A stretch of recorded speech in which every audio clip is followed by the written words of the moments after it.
Sua Bíblia comigo em Apocalipse capítulo 3.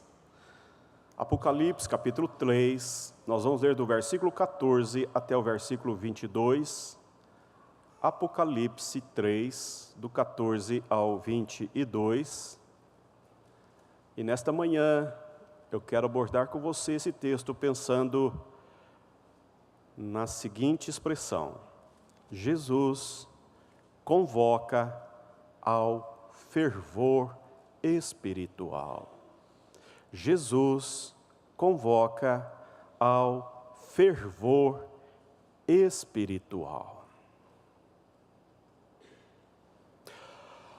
Ao anjo da igreja em Laodiceia escreve: estas coisas diz o Amém, a testemunha fiel e verdadeira, o princípio da criação de Deus.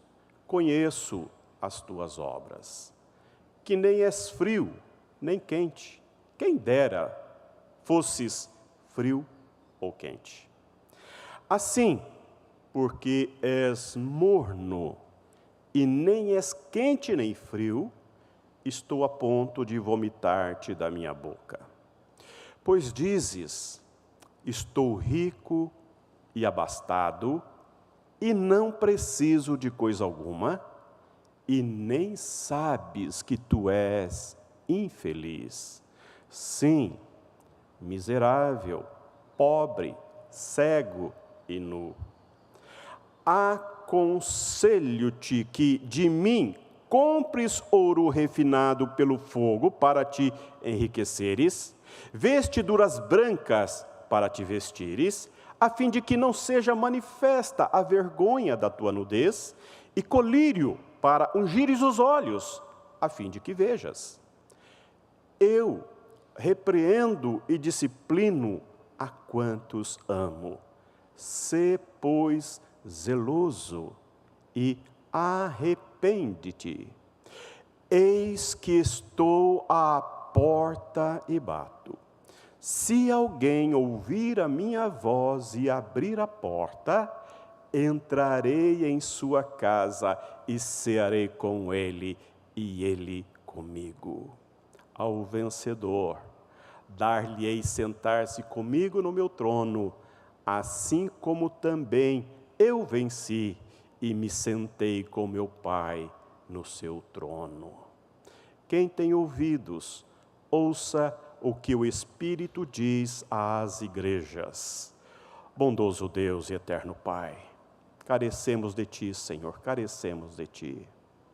Já falaste conosco através de cada ato deste culto, através do batismo do pequeno Daniel, através da leitura da Tua palavra, através dos hinos tão bem cantados, através das crianças. Agora, Deus, estamos com a Tua palavra aberta ante nossos olhos e queremos também ouvir-te através desse texto sagrado. Dá-nos ouvidos de erudito, Senhor. Abra o entendimento do nosso coração. Fala-nos palavras de vida nesta manhã. Somos Teu povo, atentos ao Senhor. Assim oramos em nome de Jesus. Amém. Irmãos e irmãs, tendo em vista que nós estamos na Quaresma, e a Quaresma é um tempo de preparo para a Páscoa. Eu não me canso de dizer isso à igreja, porque nós temos um calendário litúrgico, cristão, evangélico, que propõe tempos da nossa espiritualidade, tempo da nossa devoção pessoal, da nossa expressão de adoração a Deus. E nós estamos prestes a celebrar a maior festa cristã, a Páscoa. E na Páscoa encerra a maior expressão do amor de Deus para com você, para com a sua vida. A Páscoa tem a ver com o seu futuro, mas sobretudo tem a ver com o seu passado, que foi zerado, que foi perdoado. Tem a ver com o seu futuro, que tudo já foi perdoado. Tem a ver com o seu futuro, porque o futuro seu é glorioso. Você é chamado a desfrutar da eternidade com Deus através do Cristo da nossa Páscoa. A Páscoa tem a ver com o presente, porque Jesus está conosco todos os dias. E como é fundamental para a vida cristã, como é desejável que o cristão se atenha o seu pensamento, o seu coração, que seja pastoreado na alma, olhando para os aspectos tão belos e profundos da Páscoa. Porque a Páscoa nos fala do Cordeiro de Deus que tira o pecado do mundo. A Páscoa nos fala do Deus que desceu, que esvaziou-se da glória, enchendo-se da nossa humanidade. A Páscoa nos fala do Deus cheio de amor, que foi à cruz por amor. E na cruz Ele substituiu a você e a mim. E na cruz Ele sorveu cada gota do cálice de Deus, da ira de Deus, pelos seus e os meus pecados. Na cruz Ele exauriu-se. Na cruz Ele revelou a docilidade do amor de Deus pelos pecadores. Na cruz, como vamos ver na nossa programação de Páscoa, Ele emana 7 palavras que são mel, são doçuras que emanam do Cristo, que não ficou pendurado na cruz, mas sendo sepultado, Deus, pelo seu poder cheio de vida, o tirou da morte e Ele ressurgiu. E então na cruz nós morremos para nós, e na ressurreição de Cristo nós vivemos para Deus. Essa é a teologia reformada que nos aponta a nossa salvação. E nesta manhã eu quero convidar você a preparar-se de modo com o coração mais aquecido, com o coração mais concatenado com as coisas do alto, com as coisas de Deus. E eu propus-me nessa manhã trazer novamente esse sermão à igreja que já preguei aqui, que fala de um desejo de Jesus, de um almejo que há em Jesus, de lidar com a sua igreja, de lidar com o seu povo. Jesus dá uma visão a João, o último dos apóstolos de Jesus, que sobreviveu a todas as investidas malignas, humanas, contra a igreja de Cristo. O discípulo amado está ilhado na ilha de Patmos, exilado, sem contato com ninguém e nada. As portas da terra se fecharam para João, mas ele lá, perto do final do século I, ele já idoso, foi pastor da igreja de Éfeso, agora isolado, ilhado, alienado do convívio da igreja. Quando tudo na terra se fecha para ele, Deus abre uma janela e ele olha para o céu. E quando ele vislumbra o céu, ele vê a glória de Jesus, o ressurreto. Eu não sei você, mas isso para mim é algo extraordinário. E então, Deus manda 7 cartas ao seu povo, 7 cartas, referindo-se a 7 igrejas, e na verdade são 7 grandes recomendações que Jesus traz à igreja de Cristo. E Jesus, falando à igreja de Apocalipse, à igreja de Laodiceia, Ele olha para essa igreja, e de todas as cartas às igrejas da Ásia, esta é a mais severa. Jesus não faz nenhum elogio à igreja de Laodiceia. A única coisa boa em Laodiceia é o que ela pensa sobre si mesma. E o que ela pensa é falso. A cidade de Laodiceia foi fundada em 250 por Antíoco da Síria. A cidade era importante pela sua localização, ficava no meio de 2 grandes rotas comerciais.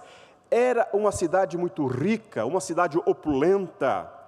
A igreja tinha a cara da cidade. Em vez de transformar a cidade, ela tinha se conformado com aquela cidade. Laodiceia era uma cidade transigente, e a igreja também transformou-se numa igreja transigente, que transigia seus valores espirituais. Os crentes eram frouxos, sem entusiasmos, débeis de caráter, sempre prontos a comprometerem-se com o mundo, eram descuidados, eles pensavam que todos eles eram boas pessoas. Eles estavam muito satisfeitos com a vida espiritual. A igreja de Laodiceia era uma igreja popular, satisfeita com a sua prosperidade, orgulhosa dos seus membros, que eram pessoas ricas, bem abastadas, bem situadas na cultura. A cidade de Laodiceia destacava-se por 4 características. Primeiro, ela tinha um centro bancário e financeiro muito robusto. Era uma das cidades mais ricas do mundo, então, lugar de muitos milionários. Em 61, ela foi devastada por um terremoto e reconstruída sem aceitar qualquer ajuda do império. Os seus moradores financiaram a reconstrução da cidade. Os habitantes eram arrogantes de sua riqueza, dos seus recursos financeiros. A cidade era tão rica que não sentia nenhuma necessidade de Deus. Ela também era conhecida por um centro de indústria de tecidos. Em Laodiceia produzia-se uma lã especial famosa no mundo inteiro. A cidade estava orgulhosa das roupas que produzia. E era também um centro médico de importância. Havia ali uma escola de medicina famosíssima. Fabricava ali 2 ungüentos quase milagrosos para os cuidados com os olhos. O pó frígio para fabricar o colírio era o remédio mais importante produzido naquela cidade. E também era um centro de águas termais. A região era formada por 3 cidades, Colossos, Hierápolis e Laodiceia. Em Colossos ficavam as águas frias, em Hierápolis ficava fonte de água quente, que em seu curso sobre aquedutos tornava-se morna, e nesta condição de mornidade fluía dos rochedos fronteiros até Laodiceia. Tanto as águas quentes de Hierápolis quanto as águas frias de Colossos eram terapêuticas, mas as águas de Laodiceia eram intragáveis. E eu quero, nessa manhã, olhando esses aspectos dessa cidade e o que Jesus fala dela, eu quero despertar a sua consciência e a minha consciência. E o que eu falo para você, meu irmão, minha irmã, acredite, falo a mim. Os meus ouvidos estão mais próximos da minha boca do que os seus. E nessa manhã eu quero, com muito cuidado, mas com muito temor diante de Deus, convidar você a permanecer comigo, atento ao que Jesus está dizendo aos nossos dias por esta carta. Essa carta é atual, extremamente atual. Vivemos uma cultura que não considera Deus. Vivemos numa cultura em que se busca riqueza, em que se busca se colocar bem posicionalmente, financeiramente, socialmente. Somos convidados diariamente a oferecermos a nossa mão de obra, os nossos recursos, as nossas atividades profissionais para uma cultura que não valoriza as coisas espirituais. Convivemos dia a dia com pessoas que relacionam-se por relacionamentos coisificados, em que não há apego, em que não há vínculos, em que não há compromissos. Eu e você somos bombardeados diariamente, nossos filhos diariamente, a convivermos em uma cultura de impessoalidade, de individualismo. Pessoas desapegadas, pessoas frustradas, pessoas que vivem uma cultura sem uma ocupação séria e realmente comprometida com o seu futuro espiritual. E nessa manhã, quando nos está proposta a mesa do Senhor, eu quero convidar você, meu irmão, a prestar muita atenção. Quiçá você não se encaixa nessas referências que Jesus faz a esta igreja. Oxalá nós não estejamos envolvidos com essas demandas que essa igreja está envolvida. Quem sabe algo Deus quer falar ao seu coração nesta manhã, a partir desse texto, quem sabe? Porque, em primeiro lugar, veja o diagnóstico que Cristo faz da igreja. Ele fala que ele está no meio dos candeeiros e anda no meio dos candeeiros, sonda a igreja de Laodiceia e chega ao seguinte diagnóstico. No versículos 16 e 17, a igreja tinha perdido o seu vigor. No versículos 17 e 18, ele vai dizer que ela tinha perdido os seus valores. Nos versículos 18b, ele vai dizer que ela tinha perdido a sua visão. No versículo 17 a 22, ela tinha perdido as suas vestimentas. Qual é o diagnóstico de Jesus? Em primeiro lugar, Jesus diagnosticou a igreja, identificou a falta de fervor espiritual na igreja. Ele percebeu que essa igreja não tinha fervor espiritual. E eu quero dizer para você nesta manhã que na vida espiritual há 3 temperaturas espirituais. Há um coração ardente, conforme Lucas capítulo 24, versículo 32. E há, em Mateus 24, 12, um coração frio. Mas aqui, ele fala que há também um coração morno. Um coração morno. Eu quero dizer para você nessa manhã que Jesus e Satanás conhecem a maré espiritual baixa da igreja. Eles conhecem. Jesus conhece. Ele passeia entre nós. Ele anda entre nós. Ele caminha conosco. Ele conhece o seu termômetro espiritual. Ele sabe do seu apetite espiritual, do seu desejo das coisas de Deus. Igualmente o diabo. Lembram-se de Jó? Nada se informa nesta carta sobre tentação, sobre perseguição, sobre negação, sobre apostasia ou algum tipo de abalo na igreja. Não se faz menção a isto. O problema da igreja de Laodiceia não é teológico, não é moral, não havia falsos mestres, nem heresias, não havia pecado de imoralidade, nem engano, não há na carta menção de hereges, malfeitores ou perseguidores. O que faltava naquela igreja era fervor, era um desejo ardente por Cristo. Faltava naquela igreja um anseio, um amor ardente, um amor fervoroso pela pessoa de Cristo. A vida espiritual daquela igreja era morna, era indefinível, era apática, era indiferente e, portanto, nauseante. A igreja era acomodada. O problema da igreja não era heresia, mas apatia. Nosso fogo espiritual, o nosso fogo espiritual íntimo está em constante perigo e ele pode enfraquecer ou até mesmo morrer. O braseiro, meu irmão, precisa ser cutucado, ele precisa ser alimentado, ele precisa ser soprado até incendiar.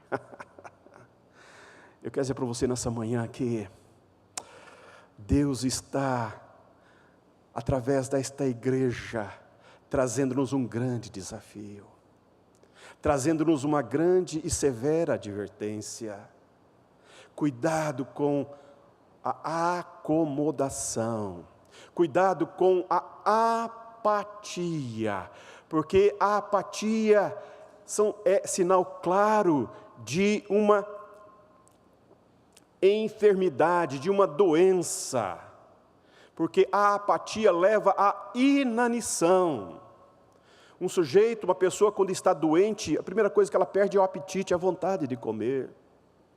E se não come, enfraquece, e o enfraquecimento potencializa a doença, a enfermidade se agiganta. Espiritualmente a mesma coisa, é isso que Jesus está dizendo a esta igreja. Por isso que o braseiro precisa ser mexido, precisa ser cutucado, de quando em quando, mexer, para que as brasas que estão um pouquinho apagadas se aqueçam, aquele toco, aquele tição que está fora do fogo, volte para o fogo, aquela brasa que está ofuscando-se, apagando, ela volta para o fogo e que ela possa reaquecer, se realimentar do fogo e tornar ardente novamente. É disto que Jesus está dizendo.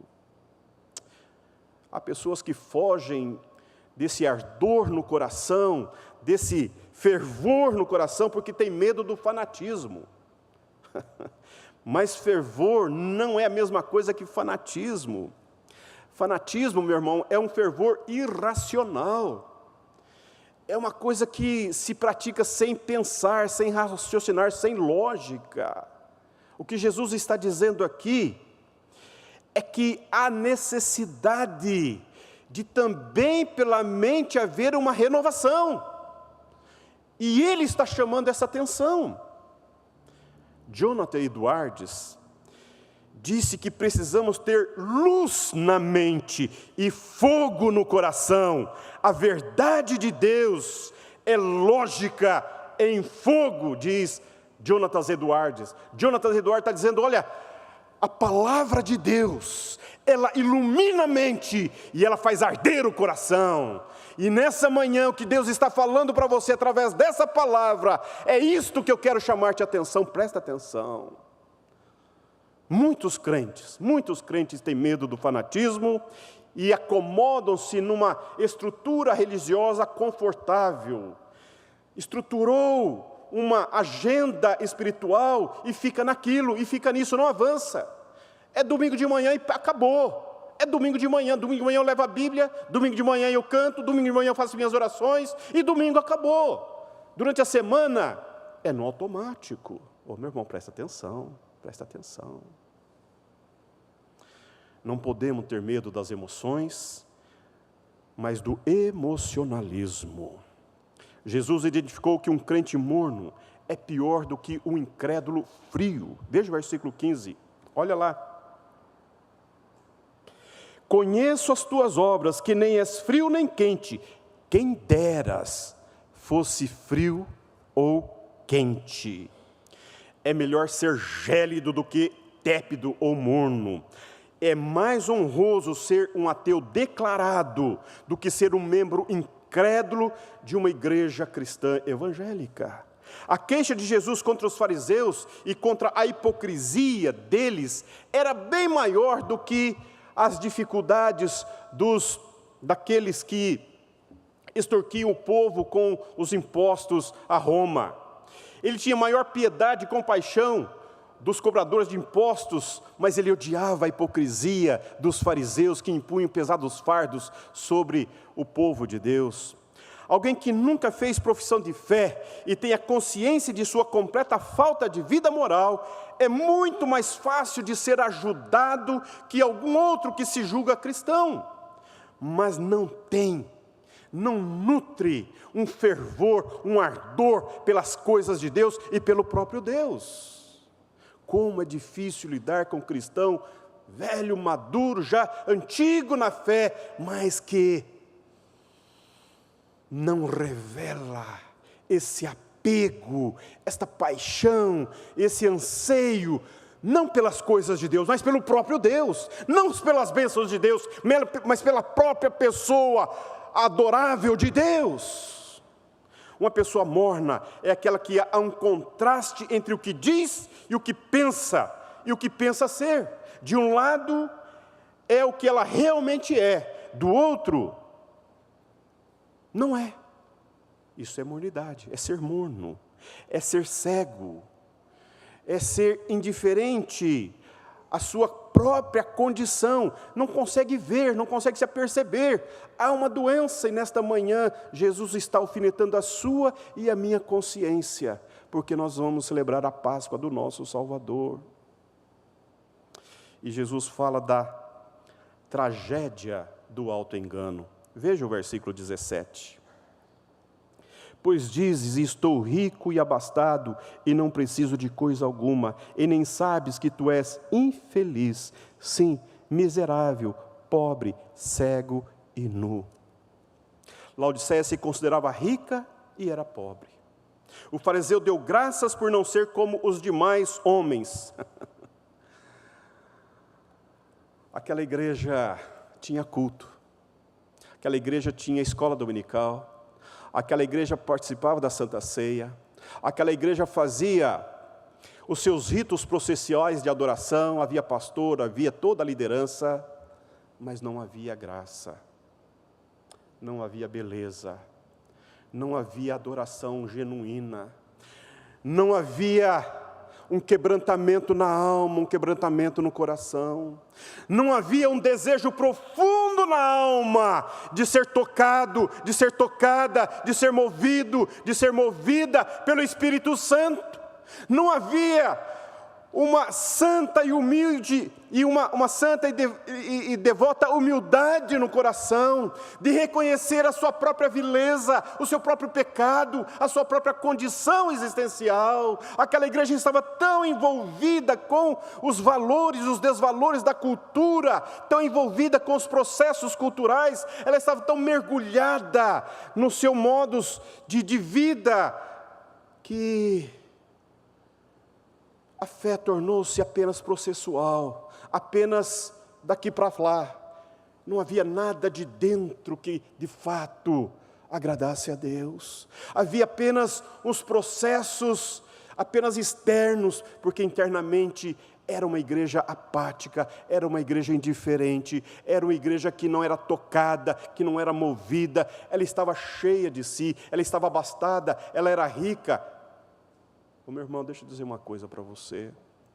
Quando foi a última vez, aliás, antes disso, deixa eu fazer uma pergunta para você. Mulher, você que é casada, você quando vai beijar o seu marido e ele faz aquela cara assim, ó, você aceita esse beijo?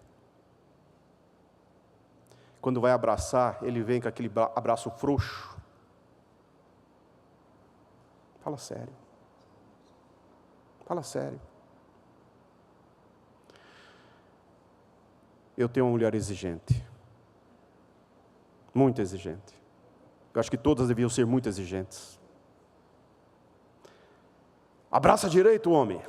Beija com vontade. Se esqueça uma data de aniversário, uma data importante, não há perdão. É cruel.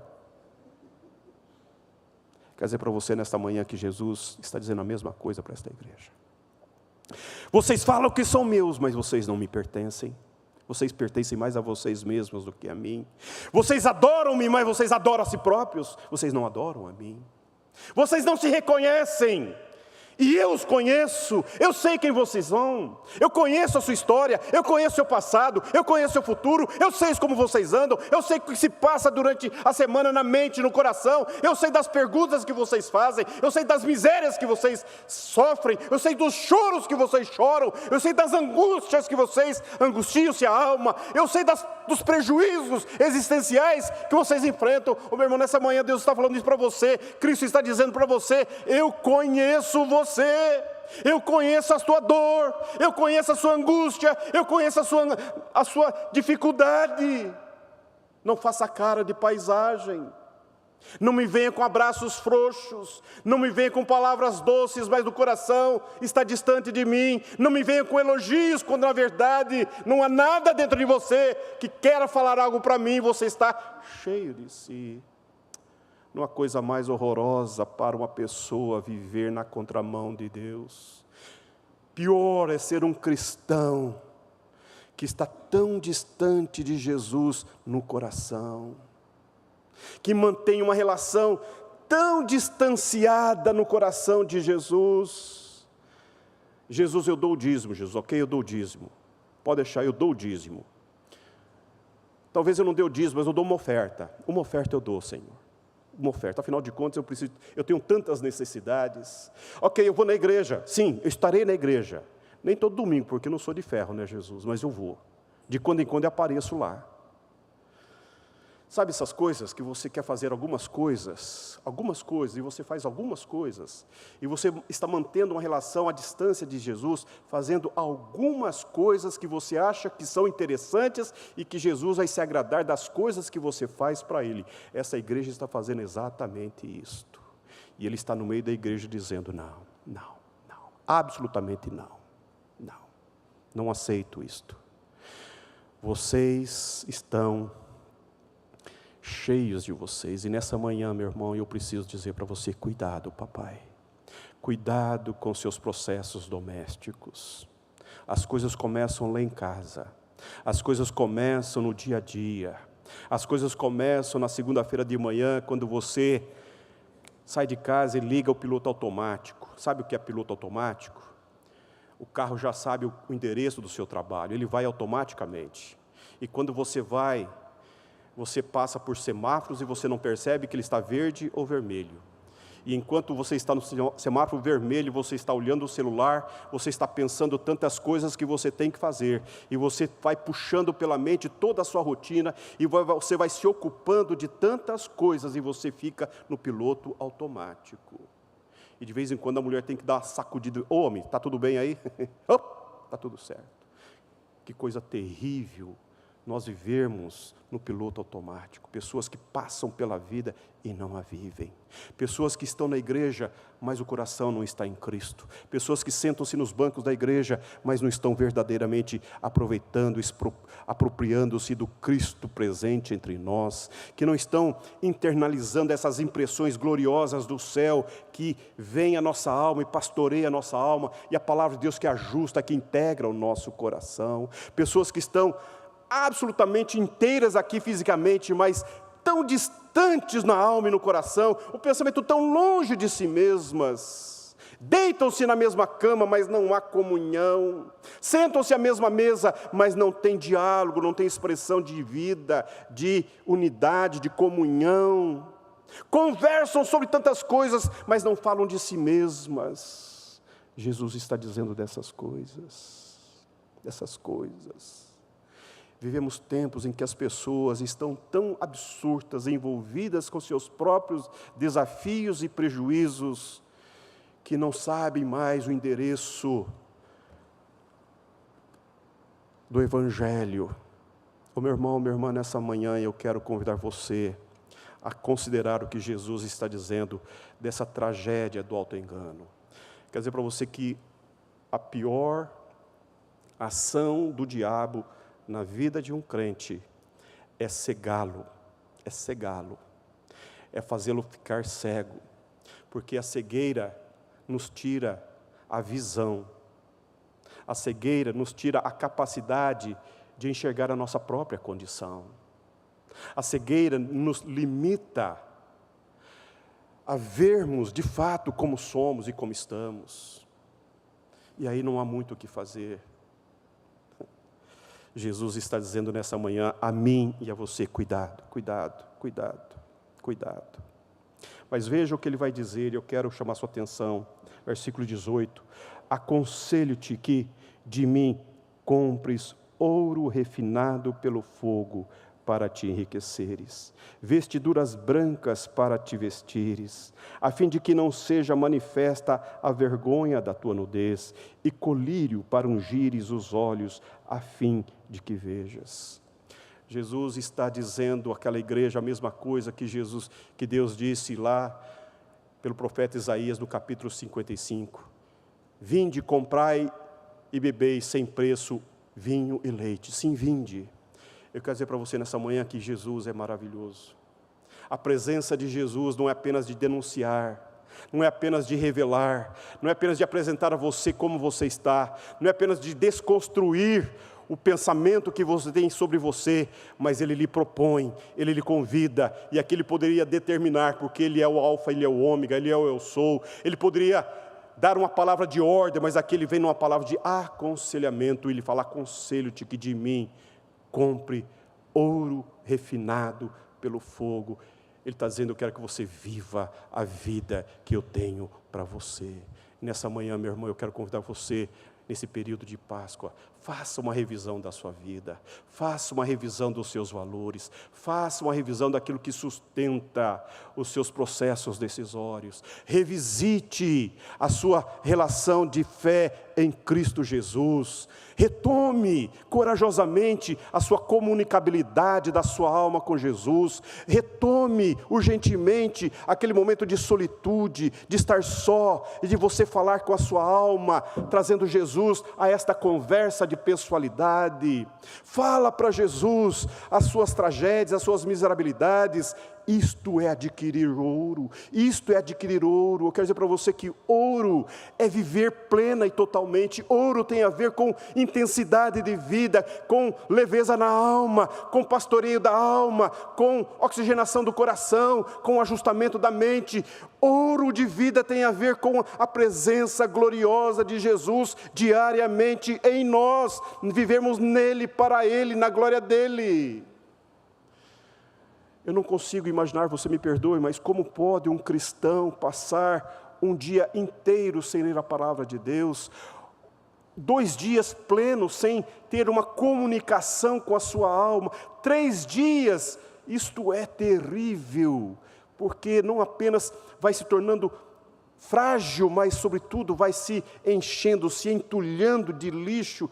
Meu irmão, eu quero dizer para você nesta manhã que Jesus está reclamando o seu coração, a sua mente, a sua alma.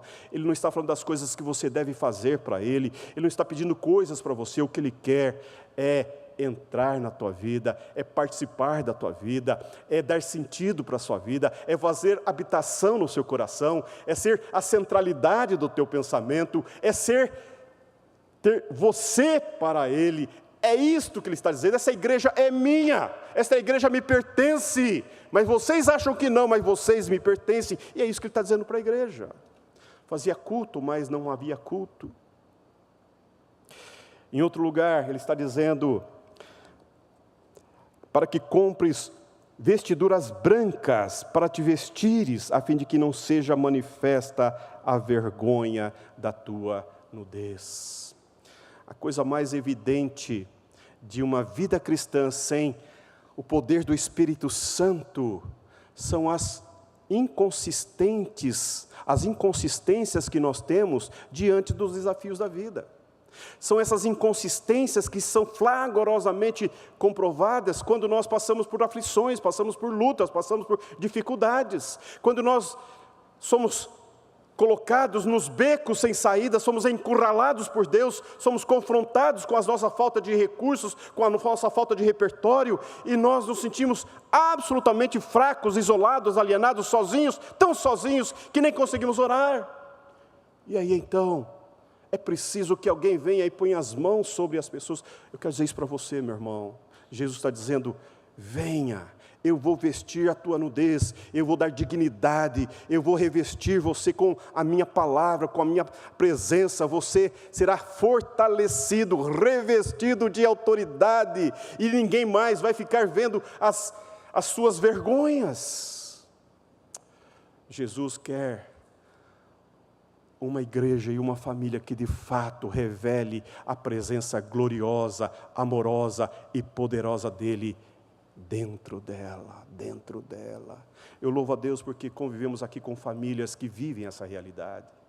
Nós convivemos aqui com pais responsáveis, com mães responsáveis, com pais e mães que cumprem a sua rotina diária com seus filhos, com a sua família, mas sobretudo com a sua espiritualidade familiar, e levam a sério a Deus e a palavra de Deus. Isto é algo extraordinário. Mas nessa manhã Jesus está nos advertindo contra esta leniência, essa falta de cuidado, essa falta de responsabilidade, de fazermos o simples, o básico, de conduzirmos-nos pessoalmente como família, como povo de Deus, diante de Cristo, para sermos tocados, para sermos purificados, para sermos lavados, para sermos transformados. Agora veja que coisa mais bonita no versículo seguinte. Eu repreendo e disciplino a quantos amo. Jesus, nessa manhã, está dizendo a você e a mim, você me pertence, você é meu. Você é meu, você não pertence ao mundo, você não pertence a si próprio. Você tem uma identidade, eu derramei meu sangue, eu rasguei a minha carne, você é meu, comprei por alto preço. Pense um pouco sobre isso, meu irmão.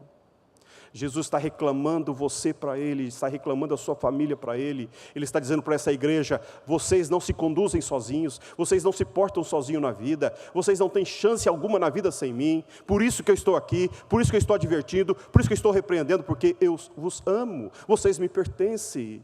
Nós somos povo de propriedade exclusiva de Deus. E quando nós experimentamos essa realidade, nós sentimos que a nossa pertença está resolvida, que nós temos uma identidade no mundo, que nós não somos para o mundo do mundo, que nós vivemos de acordo com o mundo, que nós não fazemos as coisas que o mundo faz. Nós vivemos em Cristo para Deus no mundo. Isso faz toda a diferença. Esta igreja tinha perdido a sua identidade em Cristo, ela tinha se corrompido com a mundanidade, com os valores da cultura, estava tão mundana, tão misturada com a cultura, tão misturada com as coisas da cidade, que ela tinha perdido a sua identidade em Cristo.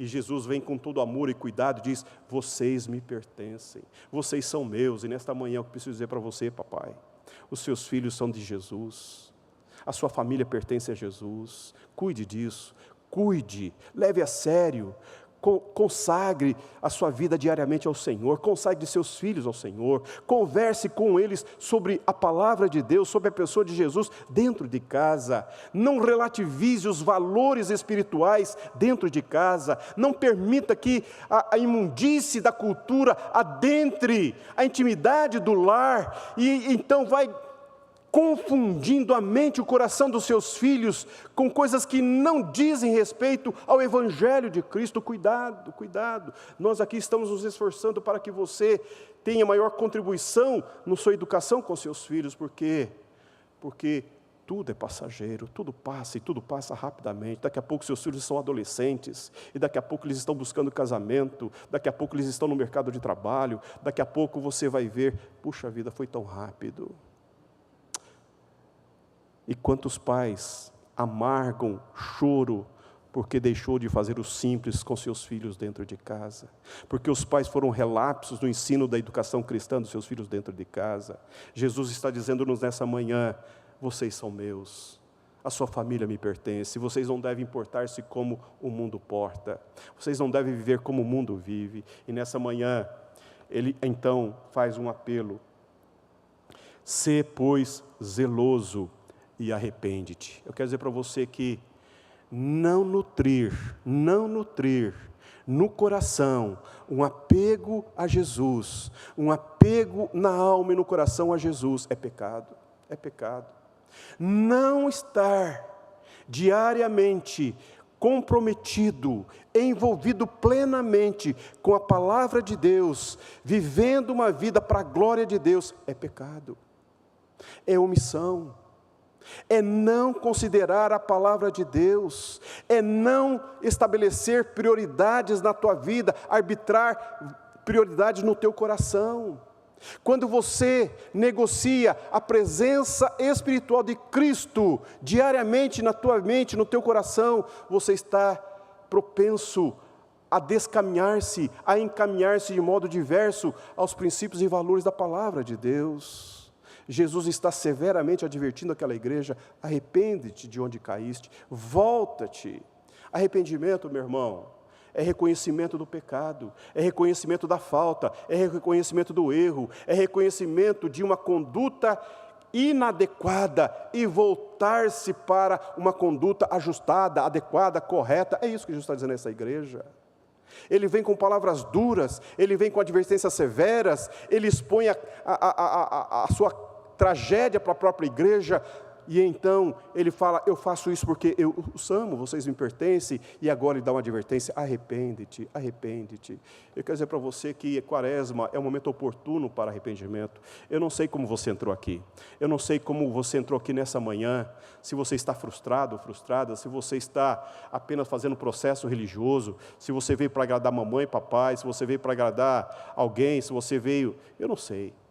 Mas eu quero dizer para você que Jesus está aqui nesta manhã. Ele está aqui nessa manhã. E Ele está aqui olhando para você. Ele está aqui olhando para o teu coração. Ele está presente entre nós nessa manhã. E Ele conhece a sua vida, Ele conhece os seus pensamentos, Ele conhece as suas fraquezas, Ele conhece as suas debilidades. Ele sabe quem você é. Ele conhece as estruturas emocionais, Ele sabe das suas fragilidades. Ele conhece muito bem a você, e Ele está olhando para você. É isso que a carta está nos dizendo. Ele passeia entre nós, E nós estamos aqui expostos a Jesus. E nessa manhã a palavra de Jesus, além de ser uma palavra de reprimenda, é uma palavra de firmeza. Você me pertence. Você tem essa convicção hoje no seu coração? Você já acertou essa relação de pessoalidade com Jesus? Você já disse para Jesus: sim, Jesus, eu sou teu. Sim, Jesus, eu me arrependo. Sim, Jesus, eu pertenço a ti. Sim, Jesus, eu decidi, eu me entrego, eu me coloco diante de ti humildemente. Eu reconheço a minha incapacidade de conduzir-me por conta própria. Esta noção da nossa necessidade espiritual de sermos governados pela palavra de Deus e pela pessoa de Jesus é fundamental para uma relação de pessoalidade com Deus em Jesus Cristo. Fora isso, meu irmão, é religião. Você pode ser um bom presbiteriano, você pode ser um bom católico, você pode ser qualquer coisa de religião, mas cristão é aquele que reconhece a sua vileza, a sua nudez, a sua incapacidade de conduzir-se espiritualmente sozinho e reconhece que precisa do poder salvador de Cristo na tua vida, e Ele está olhando para você. E se você já fez esse compromisso, é hora de você reconsiderar novamente, é hora de você reconsiderar os compromissos que você fez pessoalmente com Jesus. Ele está dizendo: arrependa-te, arrependa-te. Arrependimento é isso, meu irmão, é dar nome aos bois, é dizer: Jesus, eu sou teu, eu não sou meu. Eu fiz isso e eu me arrependo. É isto, é voltar-se para, é abrir o coração, é dar nome, é oxigenar o coração, é tirar o pus da alma, é lavar-se, é colocar-se inteiramente, propositalmente, com a sua própria vontade, falar: Jesus, toma conta da minha vida, toma conta dos meus pensamentos, eu sou isso mesmo. Esta igreja, por incrível que pareça, estava fazendo culto, mas veja o que Jesus vai dizer no versículo 20: eis que estou à porta e bato, se alguém ouvir a minha voz e abrir a porta, entrarei em sua casa e cearei com ele e ele comigo. Esta palavra tem a ver com você e comigo nesta manhã. Esta palavra tem a ver com esta alegria, esta festa, esta celebração que Jesus quer fazer aí no teu coração, no teu peito, na tua mente. Esta palavra tem a ver com esse anseio, esse desejo de Jesus ser a centralidade da sua existência, ser aquilo que arbitra a sua volição, os seus desejos, as suas necessidades, os seus anseios. Ele está dizendo: olha, vocês me deixaram para fora. Isso é a coisa mais absurda. É cristão, mas Cristo não está lá. Fala: eu quero entrar, eu quero estar aí, eu quero celebrar, eu quero trazer você para a vida, eu quero fazer vida na tua vida, eu quero tirar você dessa tragédia de vida, dessa tristeza, dessa miserabilidade de vida, eu quero celebrar vida na tua vida. Quem tem ouvidos, ouça o que o Espírito diz à igreja, diz o Senhor, porque Ele vai dizer: ao vencedor dar-lhe-ei sentar-se comigo no meu trono. Eu quero dizer para você que vida cristã, o futuro é glorioso. Nós não estamos nas mãos do mercado de trabalho, nós não estamos nas mãos da nossa família, nós não estamos nas mãos dos médicos, nós não estamos nas mãos de pessoas, nós estamos nas mãos do nosso Senhor e Salvador Jesus Cristo. Ele é que arbitra o nosso futuro, Ele é que sustenta-nos na nossa peregrinação, Ele é o que ajusta e que integra a nossa mente, o nosso coração com a eternidade. É Ele que define o destino da nossa alma, é nele que nós temos a eternidade. E Ele está dizendo nesta palavra: eu vou dar-vos a sentar comigo no trono do meu Pai, porque eu já estou assentado e levarei vocês comigo ao trono do meu Pai. Eu quero dizer para você que o futuro que está reservado para aqueles que são de Cristo Jesus não é uma vida sôfrega, não é uma vida capenga, não é uma velhice rabugenta, não é uma vida cheia de tragédias. Ô meu irmão, que tragédia de vida nós convivemos com pessoas que não desfrutam da presença gloriosa de Jesus aqui e não têm perspectiva da eternidade. Nós precisamos redescobrir hoje a beleza de uma relação de pessoalidade com o Cristo eterno da nossa fé. Que Deus te abençoe. Que Deus nos abençoe. Eu quero orar com você. Eu não sei como você entrou aqui hoje. Eu não sei como está o seu coração, mas nessa manhã, nós temos algumas semanas para a Páscoa. Eu quero convidar você a fazer a sua oração. Enquanto o Lucas vai tocar uma música para nós aqui no violino, só o violoncelo, eu quero convidar você à oração. Nós temos tempo, são 11h03, fique tranquilo. Eu quero convidar você, os que puderem se ajoelhar, os que puderem nessa manhã ter um tempinho de oração aí, de solitude com Deus. Fala com Deus sobre a sua vida, fale com Deus sobre a sua espiritualidade, fala com Deus sobre os seus pecados, sobre a sua tragédia. Fale com Deus, fale com Jesus, converse com Jesus nessa manhã, abra seu coração, fale com Ele, sinceramente, verdadeiramente, honestamente. Não deixe para amanhã.